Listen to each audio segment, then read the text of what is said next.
Redevelopment है। और अगर मुंबई में आप रहते हैं तो आपको तो रीडेवलपमेंट पता है, लेकिन मुंबई के बाहर वाले लोगों के लिए ये शब्द थोड़ा सा अनजाना है कि रीडेवलपमेंट क्या होता है। डेवलपमेंट तो समझ में आता है। मुंबई में सिस्टम ऐसा है कि जितनी भी पुरानी बिल्डिंग्स होती हैं, कई कई साल पुरानी हो जाती है, तो वहाँ पर उन बिल्डिंग्स को तोड़कर नई बिल्डिंग बनाई जाती है। उसमें कुछ जो फ्लैट्स हैं वो पुराने जो लोग रहते हैं उन्हीं को मिल जाते हैं। कुछ जो एक्स्ट्रा बनते हैं वो बिल्डर मार्केट भाव पे दूसरों को बेचते हैं, और ये ट्रेंड बड़ा ज़ोरों से चल रहा है। और अभी इसी की वजह से एक बड़ा बूम आने की तैयारी में है। तो किस तरह का बूम मुंबई के रियल एस्टेट मार्केट में रीडेवलपमेंट को आ सकता है, इस पर दिग्गज real estate firm Knight Frank ने एक रिपोर्ट लिखी है, और इस रिपोर्ट में बड़ी इंटरेस्टिंग और ख़ास बातें हैं जो प्रियंका हमें बताएंगी। प्रियंका बताइए। बिल्कुल। इसमें अनिल जी, जो सोसाइटीज रीडेवलपमेंट में जाएंगी 2030 तक, उससे लगभग 44,000 नए यूनिट बन पाएंगे।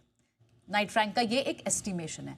इस रिपोर्ट के मुताबिक ये, अगर उन्होंने 2020 तक का जो डेटा कोलेक्ट किया है उसके हिसाब से लगभग 910 ऐसी हाउसिंग सोसाइटीज हैं जिन्होंने साइन किया ये अग्रीमेंट फॉर रीडेवलपमेंट। और रीडेवलपमेंट प्रोजेक्ट्स जो हैं, 70% जो इसका कंपोजिशन होगा वो रहेगा वेस्टर्न सबर्बन एरियाज में। वेस्टर्न सबर्ब्स में जो प्रोजेक्ट्स हैं वहां रीडेवलपमेंट ज्यादा होने की बात है। इसलिए हो रहा है क्योंकि सरकार, महाराष्ट्र सरकार भी कहीं ना कहीं पॉलिसी रिफॉर्म से जो मदद मिल सकती है इन प्रोजेक्ट्स को वो दे रही है। रीडेवलपमेंट प्रोजेक्ट होने में लगभग टाइम तो लगता है, 8 से 11 साल लगभग लग जाते हैं, लेकिन 2030 तक नाइट फ्रैंक को लगता है कि देश में रियल एस्टेट की, मुंबई जैसी जगह पर रहने वालों की रेजिडेंशियल रिक्वायरमेंट्स बढ़ेंगी। और इसीलिए उनका ये एस्टिमेशन भी निकल कर आ रहा है कि लगभग 2.2 करोड़ यूनिट्स की जरूरत हो जाएगी आगे आने वाले 2030 तक, 5-6 सालों में ही।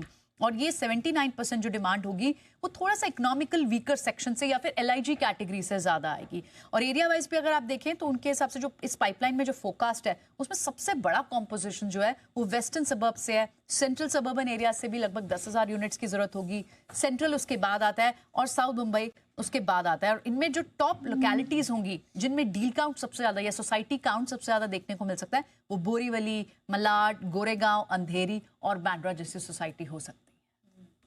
बिल्कुल। तो रीडेवलपमेंट मार्केट काफ़ी अट्रैक्टिव नज़र आ रहा है, और हम देख रहे हैं कि न कि सिर्फ मुंबई बेस्ड कंपनियां, जो बाकी रियल एस्टेट प्लेयर्स हैं जो दूसरी जोग्राफीज को टारगेट करती हैं, जिसकी डीएलएफ शोभा, उनके लिए भी इस मार्केट में काफ़ी सारे अवसर खुल रहे हैं। तो हम देख रहे हैं कि बात एक वो भी यहाँ पर टारगेट कर रहे हैं। शरद जी, आपको क्या पसंद आ रहा है रियल एस्टेट स्पेस से?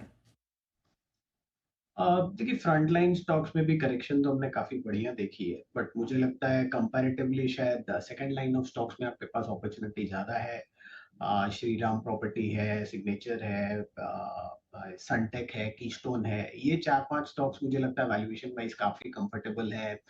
कुछ स्टॉक्स तो 20 टाइम टीटीएम अर्निंग्स पे अवेलेबल है, कुछ आपको 20-22 टाइम 1 साल फॉरवर्ड पे अवेलेबल है, जहाँ पे जो फ्रंट लाइन नेम्स हैं वो करीब 30-35-40 टाइम के ऊपर अवेलेबल है 1 ईयर फॉरवर्ड पे।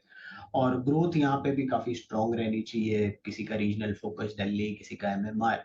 बट ये चारों पांचों स्टॉक में मुझे लगता है ग्रोथ काफी स्ट्रॉन्ग रहनी चाहिए, जिस तरीके के इनके डेवलपमेंट टारगेट्स हैं अगले 2 साल के।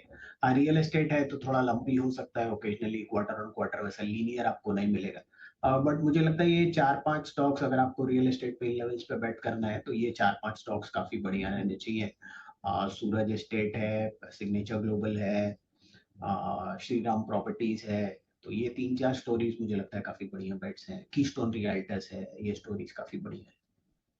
यह है रियल एस्टेट डेवलपर्स पर बड़ा एक्शन अगले आने वाले सालों में रीडेवलपमेंट में मुंबई के बिल्डर्स में ज़्यादातर रुस्तम जी, यानी कि एक रुस्तम जी जो बिल्डर्स है वो काफ़ी रीडेवलपमेंट में। लोढ़ा है और सी लोटस है, हाल ही की लिस्टेड कंपनी।